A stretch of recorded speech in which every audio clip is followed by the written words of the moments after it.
मैं सलाम करता हूं उस खातून को, गुलबर्गी की रुकन असेंबली, इन्होंने सबसे पहले कर्नाटक स्टेट में प्रोटेस्ट किया। बाकी के 6 रुकन असेंबली क्या आप खामोश क्यों बैठे? जिसमें हमारे बीदर के रहीम खान है। रहीम खान तो हर वक्त में खामोशी इख्तियार करते हैं। एनआरसी का मसला खामोशी इख्तियार, कोविड-19 का मसला खामोशी इख्तियार, हिजाब का मसला खामोशी इख्तियार, आज अलन का मसला चल रहा है, आज 2 खवातीन की और एक शख्स की मौत हो गई, आप फिर भी खामोश हैं। क्या वजह है इसकी? आज की प्रेस कॉन्फ्रेंस बुलाने का एक मकसद हमारे सूबे की सूरत हाल और हमारे सूबे की क़यादत और हमारे हिंदुस्तान की नेशनल लेवल की क़यादत, इस मसले को लेकर आज प्रेस कॉन्फ्रेंस बुलाई गई। मैं मुख्तसर अंदाज में एक बात कहूँगा। सबसे पहले जो हमारे सूबे के अंदर जो हालात हुए हैं वो हालात ये हैं कि अलन के अंदर कुछ फ़िरक़ा परस्त अनासिर एक बारगाह बुज़ुर्ग की उसको मसले को लेकर हमा किस्म की बातें करते हुए शर को फैलाने की कोशिश की गई, जिसके नतीजे में आज 2 खातून और एक नौजवान शख्स की मौत हो गई। अभी तफसीलात इसके ताल्लुक़ से हम कलेक्ट कर रहे हैं, एक बात। और दूसरी बात, हमारे सूबे के अंदर कुछ महीनों से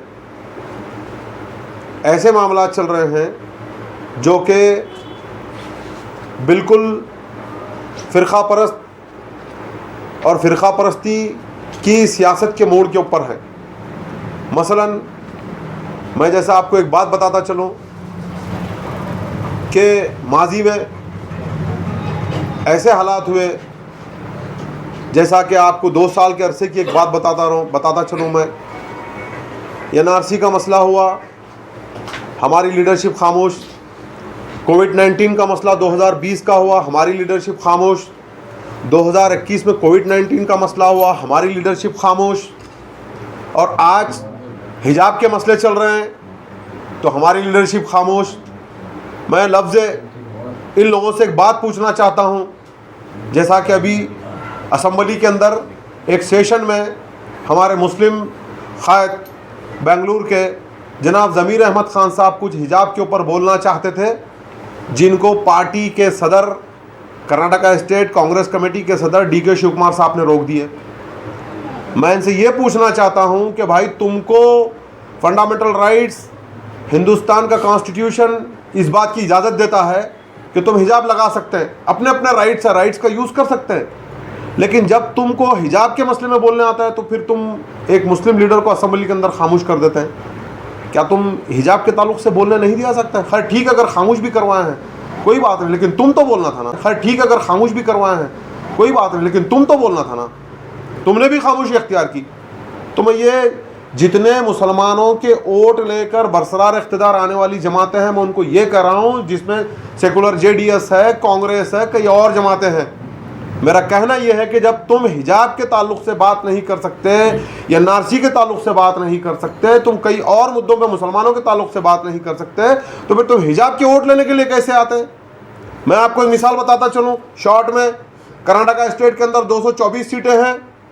224 सीट में 90 सीटें ऐसी है जहाँ पे मुसलमान के 10,000 वोट लेने के बाद वो उम्मीदवार कामयाब होता है, और दूसरी 55 सीटें ऐसी है जहाँ पे 22 से 23,000 वोट लेने के बाद मुसलमानों के उस उम्मीदवार कामयाब होता है। कौन लेते हैं? सेकुलर के नाम के ऊपर, ये कांग्रेस, ये JDS, कोई और जमातें। और जिसमें से 22 सीटें ऐसी है जहाँ पर सॉलिड मुसलमान जीतता है, जिसमें मैसूर ले लीजिए आप, शिवाजी नगर ले लीजिए आप, बीदर ले लीजिए, गुलबर्गा ले लीजिए, हुबली ले लीजिए, धारवाड़ ले लीजिए। तो मेरा बोलना यह है कि भाई, हमने तुमको वोट दे के मुंतखब किए, तो इसका मतलब यह है कि तुम खामोशी इख्तियार ना करें। चाहे हिजाब का मसला हो, चाहे एनआरसी का मसला हो, चाहे कोई और मसला हो, तुम्हारा काम है कि असम्बली में रिप्रेजेंटेशन करना। हमने तुमको इसीलिए वोट दे के पहुँचाया। आप जैसा कि मिसाल के बात ले लीजिए, हिजाब का मसला हुआ, मैं सलाम करता हूँ उस खातून को, गुलबर्गी की रुकन असेंबली, इन्होंने सबसे पहले कर्नाटक स्टेट में प्रोटेस्ट किया। बाकी के 6 रुकन असेंबली क्या आप खामोश क्यों बैठे? जिसमें हमारे बीदर के रहीम खान है। रहीम खान तो हर वक्त में खामोशी इख्तियार करते हैं। एनआरसी का मसला खामोशी इख्तियार, कोविड-19 का मसला खामोशी इख्तियार, हिजाब का मसला खामोशी इख्तियार, आज अलन का मसला चल रहा है, आज 2 खवातीन की और एक शख्स की मौत हो गई, आप फिर भी खामोश हैं। क्या वजह है इसकी? तो मैं आपको ये बताना चाह रहा हूं कि हम आपको वोट देते हैं, हम आपको मुंतखब करते हैं, तो इसका मतलब ये है कि आप हमारी नुमाइंदगी ऐवानों के अंदर पहुंचाएं और वक्त के हुकूमत की कान पे इस बात डाल के ये अपने मसले को हल करने की कोशिश करें। आज देखिए, अब 4 तारीख से बजट सेशन शुरू है। जब सिद्धरामैया की फर्स्ट टाइम पे गवर्नमेंट बनी उस वक्त में हमारा बजट माइनॉरिटीज़ का 3000 करोड़ रुपए था। आज बजट कितना कर दिए? 500 करोड़ रुपए कर दिए। 500 करोड़ के बजट के अंदर कई बच्चे सफर हो रहे हैं, जिनको स्कॉलरशिपें नहीं मिल रही, लोन्स नहीं मिल रहे, एजुकेशन में कई बच्चे पीछे हो जा रहे हैं। इसीलिए मैं कहना चाहता हूं कि हमने जिन रुकन असम्बलियों को मुंतखब करके मुसलमानों के वोट के ऊपर आप असम्बली में पहुंचते हैं, तो आपका फरीज़ा बनता है कि मुसलमानों के मसाइल उठाना, चाहे कोई मसला क्यों ना हो।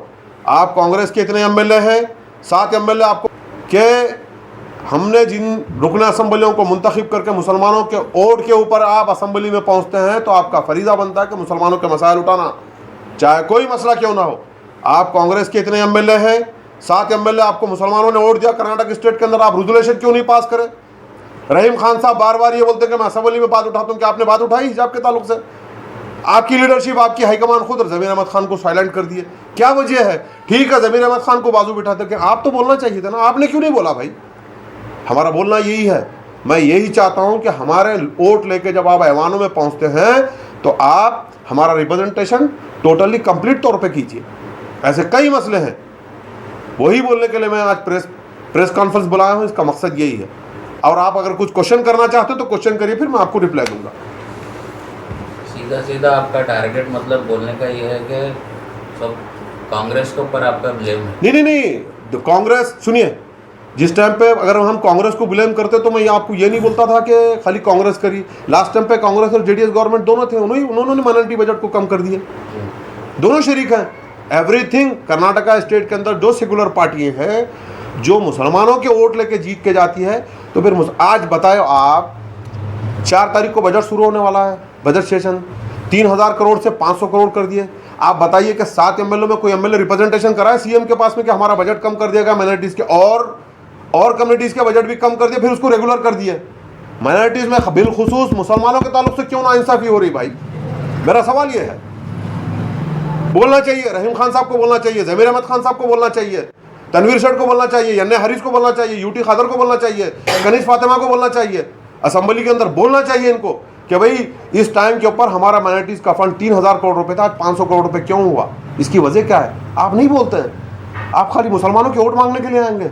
हिजाब का मसला खामोश बढ़ गए, तो हिजाब वालों का वोट लेने के लिए तुमको पता है, हिजाब वालों के मसाइल नहीं पता है।